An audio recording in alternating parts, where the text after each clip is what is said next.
Questão 40 da prova de 2018-1 da USS. Suponha que em determinada espécie de roedor, a cor da pelagem dependa apenas da ação de dois pares de genes, azão azinho, bezão bezinho. A expressão do gene A determina a pelagem preta e seu alelo azinho, pelagem marrom.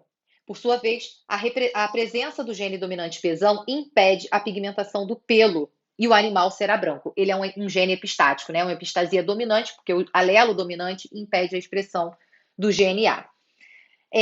Enquanto seu alelo bezinho permite a manifestação da cor da pelagem. Então, na verdade, para ter a pelagem preta, o indivíduo deve ser azão alguma coisa, bezinho, bezinho. Para ter a pelagem marrom, o indivíduo deve ser azinho, azinho, bezinho, bezinho. Se o indivíduo for qualquer coisa bezão, aí, nesse caso, ele já vai ter a pelagem branca. Então, vamos primeiro começar aí organizando o nosso raciocínio, tá? Então, nessa questão, azão alguma coisa, bezinho, bezinho, pelagem preta. Azinho, azinho, bezinho, bezinho, pelagem marrom. Qualquer coisa relacionada ao gene A. Bezão, qualquer coisa, tanto homo quanto heterozigoto, pelagem desse animal vai ser branca. Tranquilo? A proporção esperada da cor da pelagem nos descendentes do cruzamento entre dois indivíduos heterozigotos para ambos os pares de genes é igual a.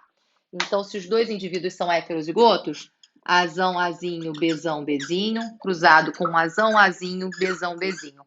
Na epistasia, os genes eles não estão ligados no mesmo cromossomo. Então, significa que você tem um par de cromossomos, aliás, dois pares, né, de cromossomos, e cada gene está num desses pares. E aí a gente vai ter uma segregação independente. Então, a gente vai observar que, nesse caso, a gente respeita aquela proporção esperada no cruzamento entre indivíduos heterozigotos, de acordo com a segunda lei de Mendel. Ou seja, a proporção seria de 9, 3, 3, 1.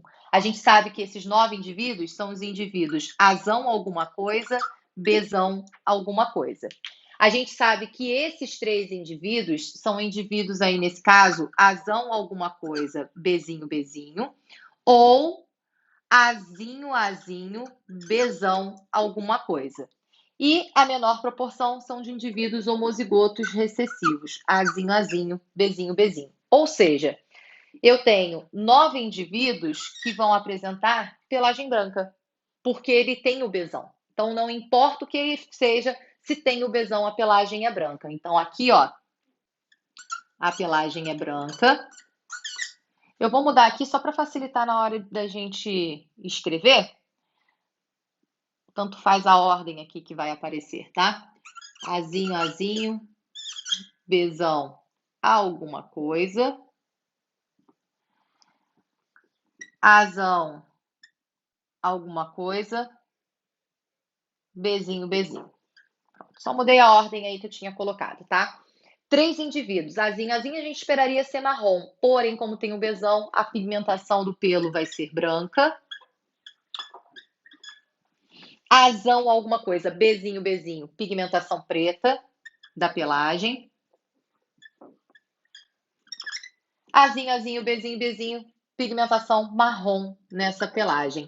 Então, o que a gente vai observar é o seguinte: a proporção de indivíduos de pigmentação branca vai ser de 9 sobre 16, da pelagem preta 3 sobre 16, da pelagem marrom 1 sobre 16. Nessa relação epistática, ajuda e muito você saber a proporção fenotípica esperada num cruzamento entre dihíbridos, e aí a gente vai observar que respeita exatamente a segunda lei de Mendel, porque tem segregação independente, então tudo isso daqui vai ser respeitado.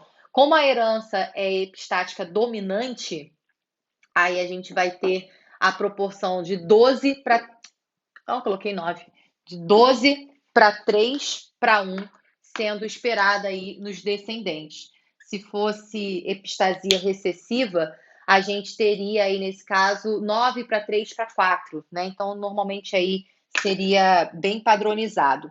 Então, a proporção esperada da cor da pelagem nos descendentes do cruzamento entre indivíduos heterozigotos para ambos os pares de genes é de 12 brancos para 3 pretos para um descendente marrom. Então, seria a letra A opção correta dessa questão.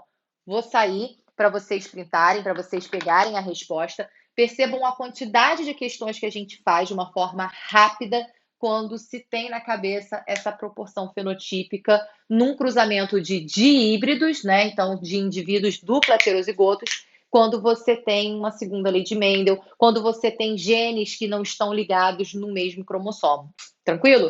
Vou sair para poder vocês pegarem aí.